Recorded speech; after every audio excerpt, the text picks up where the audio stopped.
ಎಲ್ಲರಿಗೂ ನಮಸ್ಕಾರ. ದಾವಣಗೆರೆಯಲ್ಲಿರುವಂಥ ಎಷ್ಟೋ ಜನಕ್ಕೆ ಈ ಥಿಯೇಟ್ರ್ ಬಗ್ಗೆ ಖಂಡಿತವಾಗ್ಲೂ ಮಾಹಿತಿ ಇರಲ್ಲ ಅಂದ್ಕೊಳ್ತೀನಿ. ಯಾಕೆಂದರೆ ಈ ಒಂದು ಥಿಯೇಟ್ರ್ ಒಂದು ಕಾಲದಲ್ಲಿ ತುಂಬಾ ಒಂದು ಪಾಪ್ಯುಲರ್ ಆದಂಥ ಥಿಯೇಟ್ರು. ಈಗಿನ ಇರುವಂಥ ಚಿತ್ರಮಂದಿರಗಳ ಜೊತೆಗೇ ಕಾಂಪಿಟೇಷನಲ್ಲಿದ್ದಂಥ ಥಿಯೇಟ್ರು. ಯಾವುದು ಈ ಥಿಯೇಟ್ರು, ಏನು ಕತೆ, ಎಲ್ಲಿದೆ, ಸೊ ಇದ್ರ ಬಗ್ಗೆ ಮಾತಾಡ್ತೀನಿ ಇವತ್ತು.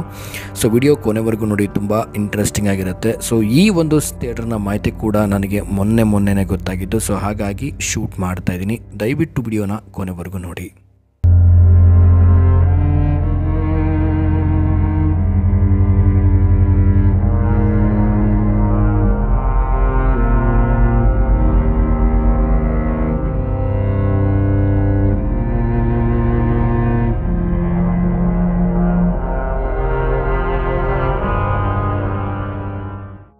ಮೊದಲೇದಾಗಿ ಈ ಥಿಯೇಟ್ರ್ ಯಾರ್ಯಾರು ನೋಡ್ತಾ ಇದ್ದೀರಾ, ಸೊ ಕೆಲವೊಬ್ಬರಿಗೆ ಗೊತ್ತಿರ್ಬೋದು ಅಂತ ಅಂದ್ಕೊಳ್ತೀನಿ. ಸೊ ಈ ಥಿಯೇಟ್ರ್ ಹೆಸರು ಬಂದು ಯಜಮಾನ್ ಥಿಯೇಟ್ರ್ ಅಂತ. ಸೊ ನಾನು ಕೂಡ ಚಿಕ್ಕವನಿದ್ದಾಗ ಈ ಥಿಯೇಟ್ರ್ ಬಗ್ಗೆ ಕೇಳಿದ್ದೆ, ಅಂದರೆ ಹೆಸರಲ್ಲಿ ಕೇಳಿದ್ದೆ. ಆ್ಯಂಡ್ ಪೇಪರಲ್ಲೂ ಕೂಡ ಈ ಚಿತ್ರಮಂದಿರದ ಒಂದು ಹೆಸರು ಕೂಡ ಇರುವಂಥದ್ದು ಒಂದು ಹಳೆ ಪೇಪರಲ್ಲಿ ಕೂಡ ನಾನು ನೋಡಿದ್ದೆ. ಬಟ್ ಆದರೆ ಈ ಥಿಯೇಟ್ರ್ ಎಲ್ಲಿದೆ, ಈಗ ಹೇಗಿದೆ ಅನ್ನುವಂಥದ್ದು ಖಂಡಿತವಾಗ್ಲೂ ನನಗೆ ಮಾಹಿತಿ ಇರಲಿಲ್ಲ. ಸೊ ನನ್ನ ಫ್ರೆಂಡ್ ಒಂದು ಸಾರಿ ಮಾತಾಡ್ತಿರುವಾಗ ಸೊ ಈ ಥಿಯೇಟ್ರ್ ಬಗ್ಗೆ ಮಾತಾಡ್ತಾನೆ.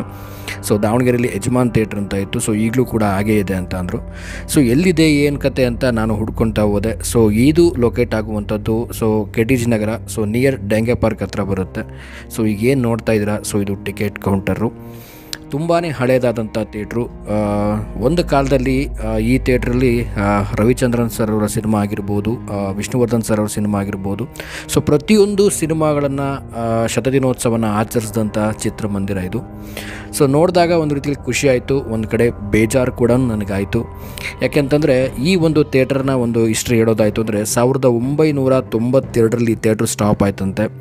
ಸೊ ಥಿಯೇಟ್ರ್ ಸ್ಟಾಪ್ ಆಗಿ ಸೊ ಇಲ್ಲಿವರೆಗೂ ಕೂಡ ಅಂದರೆ 32 ವರ್ಷಗಳಾದರೂ ಕೂಡ ಇನ್ನೂ ಯಾವುದೇ ರೀತಿಯಾದಂಥ ಒಂದು ಥಿಯೇಟ್ರ್ ಡೆಮಾಲಿಷ್ ಮಾಡದೆ ಹಾಗೇ ಬಿಟ್ಟಿರುವಂಥದ್ದು. ಸೊ ಇದರ ಚಿತ್ರೀಕರಣ ಮಾಡೋ ಟೈಮಲ್ಲಿ ನನಗಾದಂಥ ಒಂದು ಎಕ್ಸ್ಪೀರಿಯೆನ್ಸ್ ಹೇಳೋಕ್ಕೆ ಇಷ್ಟಪಡ್ತೀನಿ. ಒಳಗಡೆ ಹೋಗಿ ಕಂಪ್ಲೀಟ್ ಶೂಟ್ ಮಾಡೋಣ ಅನ್ನೋ ಒಂದು ಆಸೆ ಖಂಡಿತವಾಗ್ಲೂ ನನಗಿತ್ತು.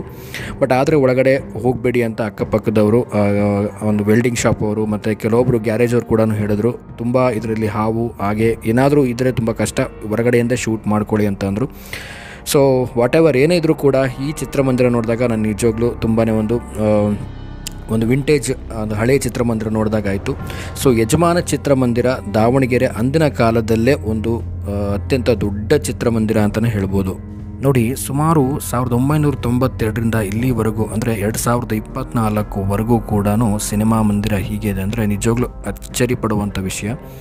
ಆ್ಯಂಡ್ ಈ ಸಿನಿಮಾದ ಬಗ್ಗೆ ಅಂದರೆ ಈ ಸಿನಿಮಾದ ಥಿಯೇಟ್ರ್ ಬಗ್ಗೆ ನನಗೆ ತುಂಬಾ ಒಂದು ಕ್ಯೂರಿಯಸ್ ಆಗಿ, ಸೊ ಮಾಲೀಕರು ಏನಾದರೂ ನನ್ನ ಒಂದು ಸಂಪರ್ಕಕ್ಕೆ ಸಿಗ್ತಾರಾ ಅಂತ ನೋಡಿದೆ. ಬಟ್ ಮಾಲೀಕರು ಮನೆ ಕೂಡ ಅಡ್ರೆಸ್ ಸಿಕ್ತು, ಮನೆ ಕೂಡ ಹೋಗಿದ್ದೆ. ಅವರು ಊರಿಗೆ ಹೋಗಿದ್ದಾರೆ, ಇನ್ನೊಂದು ವಾರ ಆಗುತ್ತೆ ಬರೋದು ಅಂತಂದರು.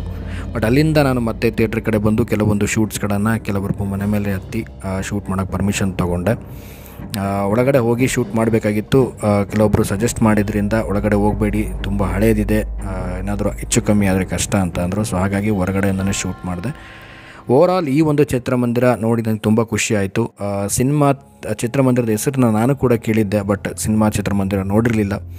ಆ್ಯಂಡ್ ತುಂಬ ಒಂದು ವಿಂಟೇಜ್ ಆದಂಥ ಚಿತ್ರಮಂದಿರ. ಆ್ಯಂಡ್ ನೋಡ್ತಾ ಇರ್ಬೋದು, ತುಂಬಾ ಒಂದು ಸ್ಪೇಷಿಯಸ್ ಆದಂಥ ಚಿತ್ರಮಂದಿರ. ಆಗಿನ ಕಾಲಕ್ಕೆ ನೋಡೋದಾಯಿತು ಅಂದರೆ ಒಂದು ಡಾಕ್ಟರ್ ರಾಜ್ಕುಮಾರ್ ಕಾಲದಲ್ಲಿ ಮತ್ತು ವಿಷ್ಣುವರ್ಧನ್ ಸರ್ ಕಾಲ ಮತ್ತು ರವಿಚಂದ್ರನ್ ಅವ್ರ ಸಿನಿಮಾಗಳು, ಸೊ ಎಲ್ಲ ರಾರಾಜಿಸಿದಂಥ ಸಿನಿಮಾಗಳ ಒಂದು ಪಟ್ಟಿಗೆ ಸೇರಿದಂಥ ಒಂದು ಚಿತ್ರಮಂದಿರ ಇದು.